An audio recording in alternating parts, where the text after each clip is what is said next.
Hello friends, आज हम आपको दिखाएंगे फिजिक्स का एक टॉपिक है इलेक्ट्रोमैग्नेटिक इंडक्शन। तो किस तरह से इलेक्ट्रोमैग्नेटिक इंडक्शन जो होता है वो हम आपको एक्सपेरिमेंट करके दिखाएंगे। उसके लिए हमने लिया हुआ है गैल्वेनोमीटर, छोटा गैल्वेनोमीटर है, पोर्टेबल साइज़ का है। और उसके लिए देखिए हमने एक सोलेनॉइड पे ये हमने जो है एक लपेट के जो है इसको कॉपर वायर जो है इस पे लपेटा हुआ है, रिंग टाइप बनाया है इसको। इससे हम आपको दिखाएंगे इलेक्ट्रोमैग्नेटिक इंडक्शन का प्रूफ, और भी बहुत सारी बातें बताएंगे आपको कि किस तरह से हमारा EMI जो है इलेक्ट्रोमैग्नेटिक इंडक्शन काम करता है। तो चलिए स्टार्ट करते हैं। सबसे पहले इसके लिए हमें चाहिए होगा, पीछे हम इस कॉइल को सेट करने के लिए इस तरह से हमें ये ले रहे हैं, थर्माकोल जो है हमारा होता है, इसको हम कनेक्ट कर ले रहे हैं।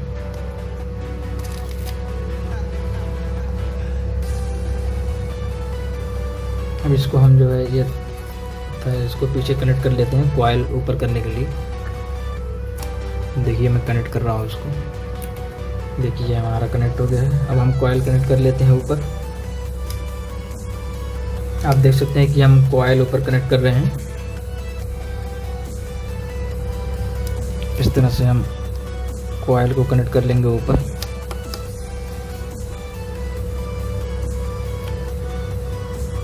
देखिए हमारा ये इस तरह से कुछ सेटअप हो गया है गैल्वेनोमीटर का, और ये सारा सेटअप।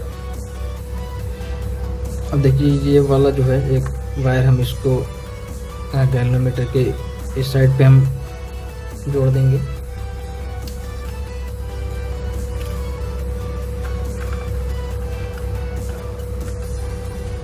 दूसरे वायर को देखिए गैल्वेनोमीटर के हम इस साइड पे जोड़ देंगे, दूसरे सेकंड पिन पे। जो देखिए हमारा पूरा इलेक्ट्रोमैग्नेटिक इंडक्शन का जो एक्सपेरिमेंट पूरा है ये तैयार हो चुका है। अब इसको हम आपको दिखाएंगे किस तरह से ये वर्क करता है। तो आप देख सकते हैं ये हमने कॉइल लगाया हुआ है। अब इसके लिए फिर आगे हमने लिया हुआ है एक मैग्नेट, जो कि हमारा नियोडाइमियम मैग्नेट है। यहाँ पे निशान लगाने के लिए हमने इसको साउथ रखा है, ये हमारा नॉर्थ रहेगा। तो अब देखिए जैसे ही जो है मैग्नेट को जो है हम इसके पास लाते हैं, तो देखिए कुछ करंट जनरेट करेगा अगर हम धीरे धीरे ले जाएं। आप देख रहे हैं मैग्नेट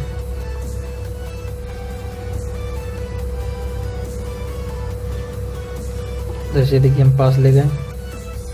अब ये होता है क्या है कि यहाँ पे हम देखिए जिस तरह से हम आपको दिखा दे रहे हैं, पहले ये देखिए जितनी तेज़ी से हम करेंगे इसको तो फ्लक्स कट रहा है, मैग्नेटिक फ्लक्स होगा यहाँ पे। फ्लक्स को जितनी तेज़ी काटेगा एरिया को, फ्लक्स के एरिया को, उतना EMF प्रोड्यूस होगा यहाँ पे। तो देखिए ये इस तरह से आप देख सकते हैं।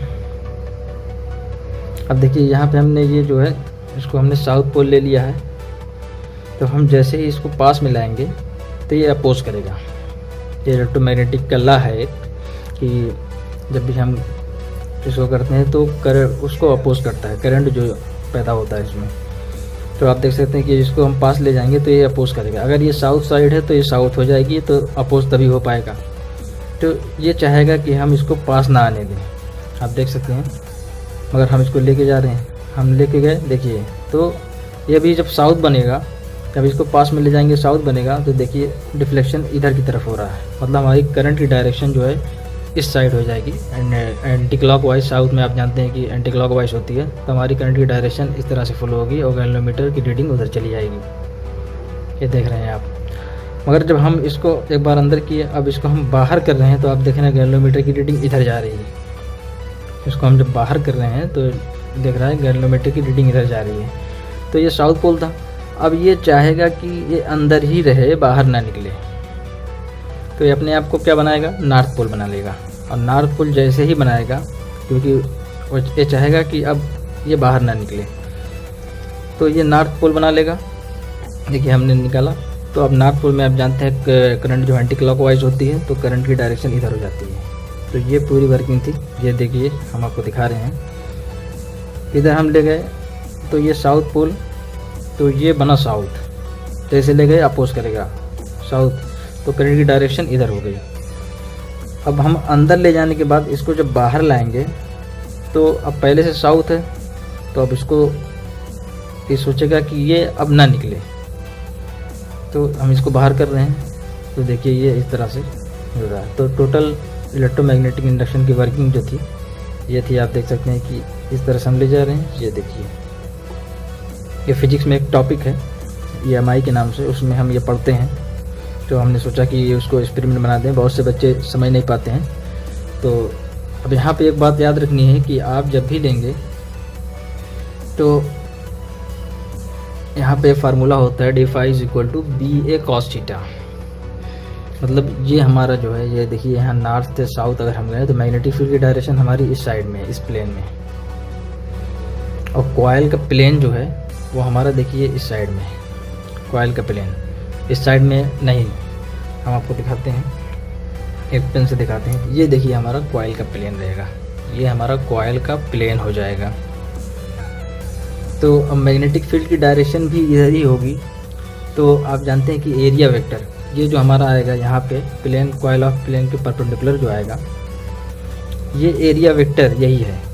तो मैग्नेटिक फील्ड की डायरेक्शन भी इधर ही साइड में रहेगी। तो देखिए, तो हमारा cos 0 हो जाएगा और हमारी जो मैक्सिमम वैल्यू आएगी d phi की, वो आएगी BA max की, क्योंकि हम यहाँ पे वो cos 0 हो जा रहा है, क्योंकि एरिया वेक्टर भी देखिए हमारा इस साइड में है और हमारा ये मैग्नेटिक फील्ड की डायरेक्शन भी इस साइड में है। अब जब इस साइड में हम इसको अप डाउन करेंगे तो देखिए ये करंट जनरेट करेगा, जनरली इलेक्ट्रोमोटिव फोर्स जनरेट करता है। अगर हम यहाँ सर्किट को कंप्लीट कर दें तो करंट की भी और चार्ज वगैरह सब कुछ हम कैलकुलेट कर सकते हैं। तो आप इस तरह से देख रहे हैं, और इसको जितनी तेज़ी से आप करेंगे, आप जानते हैं कि E = d phi / dt होता है। टाइम को जितना कम रखेंगे आप, तो उन मैग्नेटिक फ्लक्स को काटने के लिए तो EMF उतना ही ज़्यादा प्रोड्यूस होगा। अगर देखिए यहाँ पे हम धीमे धीमे कर रहे हैं, टाइम को बहुत स्लो ले रहे हैं, तो EMF हमारा जनरेट नहीं हो रहा है। अगर हम इसको अगर बहुत तेज़ी से कर रहे हैं तो देख रहे हैं कि आप मैग्नेटिक गैल्वेनोमीटर इस तरह से जो है बिल्कुल दिखाई नहीं दे रहा है इसकी रीडिंग। अब यहाँ पे आती है d phi का एक केस होता है जिसमें अगर हम मैग्नेटिक फील्ड परपेंडिकुलर हो जाए एरिया वेक्टर के। अब देखिए ये एरिया वेक्टर है,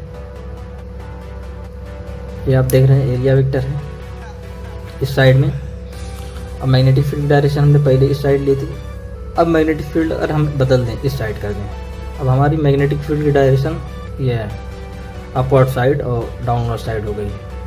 तो अब देखिए 90 डिग्री हो जाएगा दोनों आपस में।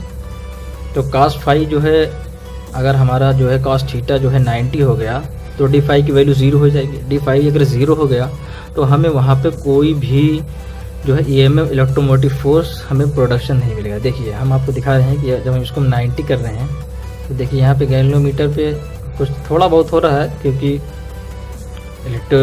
इसकी मैग्नेटिक लाइन ऑफ फोर्सेस की वजह से थोड़ा बहुत उस फ्लक्स कट जा रहा है, जिसकी वजह से थोड़ा बहुत रीडिंग है। मगर देखिए ऊपर नीचे हम कर रहे हैं तो ये कोई रीडिंग नहीं देगा। इसी वजह से जब हम एरिया वेक्टर को परपेंडिकुलर रखते हैं मैग्नेटिक फील्ड के तो cos थीटा 90 हो जाता है, वो वैल्यू 0 हो जाता है। मतलब हमारा d phi जो होता है वो पूरा तरीके से 0 हो जाता है। तो एक कॉन्सेप्ट हमने, दो कॉन्सेप्ट आपको समझा दिए हैं इसमें, एक इलेक्ट्रोमैग्नेटिक इंडक्शन का जो किस तरह से काम करता है, दूसरा हमने d phi वाले दोनों केस समझा दिए हैं कि वो किस तरह से काम करते हैं। दूसरा, अगर आप प्लेन के बारे में कन्फ्यूजन होते हैं बहुत सारे बच्चे, तो यहाँ पे आप देख सकते हैं कि कॉयल अगर ये हमने इधर है तो कॉयल का प्लेन ये होगा, ये कॉयल का प्लेन है, एरिया वेक्टर की डायरेक्शन ये होगी, ये इस साइड में देख सकते हैं आप, एरिया वेक्टर हमारा ये इस साइड में होगा। तो अब देखिए मैग्नेटिक, इसको हम कर रहे हैं ऊपर नीचे, यहाँ क्या है, एरिया वेक्टर की डायरेक्शन इधर है, मैग्नेटिक फील्ड इधर है। तो यहाँ पे हमें कोई भी किसी तरह का भी गैल्वेनोमीटर में डिफ्लेक्शन देखने को नहीं मिलेगा, क्योंकि हमारा d phi 0 होगा, क्योंकि cos थीटा 0 है, cos 90 की वैल्यू 0 होती है, आप यहाँ देख सकते हैं। अब अगर हम एरिया वेक्टर के पैरेलल, मतलब कॉइल के पैरेलल में ही जो है एक हमारा कॉयल है। अब ये मैग्नेटिक फील्ड दोनों पैरेलल हो जाएं, एरिया वेक्टर भी और मैग्नेटिक फील्ड, तो थीटा हो जाएगा 0। तो cos d phi is equal to be a cos theta, तो मतलब कि मैक्सिमम वैल्यू जो आएगी वो हमारी बी ए की आएगी। अब यहाँ देख सकते हैं कि cos 0 की वैल्यू 1 होती है। अब यहाँ पे इस तरह से हम रख रहे हैं, तो मैग्नेटिक फील्ड की डायरेक्शन अब इधर हो गई है, एरिया वेक्टर की डायरेक्शन भी इसी साइड है, आप देख सकते हैं यहाँ पे। तो अब देखिए यहाँ पे जब मैं करूँगा तो देखिए ये फ्लक्स को काटने लगा है, ये ईएमएफ जनरेट करने लगा है, देख सकते हैं आप। तो और जब हम ये तो परपेंडिकुलर ले रहे हैं तो देखिए ये नहीं हो पा रहा है। तो आप अच्छे से समझ गए होंगे। बहुत सारे लड़के इसको नहीं समझ पाते हैं, वो पेपर कॉपी वगैरह पे बना तो लेते हैं, मगर उनको वो समझ में नहीं आता है कि प्लेन ऑफ कॉइल क्या है, एरिया वेक्टर किधर होगा, मैग्नेटिक फील्ड की डायरेक्शन किधर लें। तो सारा क्लियर कट एक बार हम आपको बता देते हैं। आप देखिए ये हमारा ये कॉइल है, अगर हम इस तरह से इसको रखें तो हमारा एरिया वेक्टर जो है देखिए ये है, हमारा एरिया वेक्टर ये है, ये हमारा प्लेन ऑफ कॉइल है, हमारा एरिया वेक्टर ये है। तो आप समझ गए कि एरिया वेक्टर क्या है। अब हमारा एरिया वेक्टर ये है, तो मैग्नेटिक फील्ड की डायरेक्शन जो है, अब यहाँ देखिए ये नॉर्थ टू साउथ या साउथ टू नॉर्थ जो भी है, तो मैग्नेटिक फील्ड की डायरेक्शन मतलब इसी साइड में होगी, ये लेफ्ट या राइट साइड में। तो दोनों एरिया वेक्टर और मैग्नेटिक फील्ड जो है पैरेलल हो जाएंगे, तो कॉस थीटा की वैल्यू 0 हो जाएगी और डी फाई हमारा बी ए के आ जाएगा। तो आप यहाँ देखेंगे कि फ्लक्स पूरी अच्छी तरीके से ये काट रहा है और ये मैग्नेटिक जो है डिफ्लेक्शन हमारा कर रहा है काफ़ी बढ़िया से। मगर अगर हम इसी को, हमारे एरिया वेक्टर तो यही है, अगर मैग्नेटिक फील्ड को हम चेंज करते रहे, मैग्नेटिक फील्ड अब हमारी अप और डाउनवर्ड साइड हो गई है, मतलब हमारी इस साइड में हो गई मैग्नेटिक फील्ड, तो आप देखेंगे कोई फ्लक्स, कोई चेंज, कोई डिफ्लेक्शन आपको इसमें देखने के लिए नहीं मिल रहा है। तो ये दो कॉन्सेप्ट थे, बहुत इंपॉर्टेंट थे, जो फिजिक्स के हैं, इसको हमने एक्सपेरिमेंट करके दिखाया। बच्चे अक्सर समझ नहीं पाते हैं इसको, तो हमने सोचा कि इसको एक्सप्लेन कर दें। अगर हमारी वीडियो अच्छी लगी हो आपको तो वीडियो को लाइक करिए, शेयर करिए, सब्सक्राइब करिए। मिलते हैं इसी तरह की फिजिक्स की, हम एक सीरीज़ बना रहे हैं, इसी की दूसरी सीरीज में हम कुछ और डालेंगे फिजिक्स के ही रिलेटेड। तो मिलते हैं नेक्स्ट वीडियो में। Thank you.